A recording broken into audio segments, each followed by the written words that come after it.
Американската економија се развива со најбрзо темпо од 2003 година наваму, поттикнато делумно од зголемената потрашувачка од страна на купувачите и бизнисите. Аналитичарот Бред Макмилиан од Commonwealth Financial Network вака го толкува ова зборувајќи преку Skype. Ова е најбрзо темпо на развој за можеби 11 години. Мене ми изгледа како знак за одржливо опоравување. За финансиските пазари ова е одлична вест. Индустрискиот индекс Dow надмина 18.000.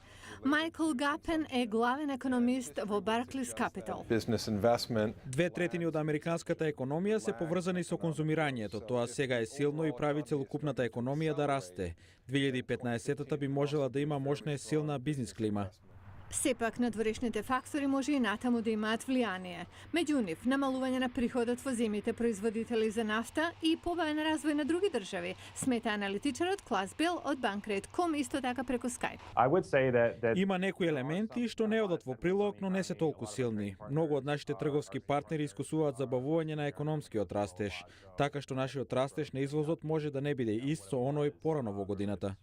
Побрз развој во САД би значил и повисоки цени, што пак ќе значи поголема инфлација, вели аналитичарот Макмилан. Пред се ќе пораснат платите, потоа и станарините, што е голем дел од индексот на инфлација. Тоа всушност расте побрзо, од што луѓето се свесни.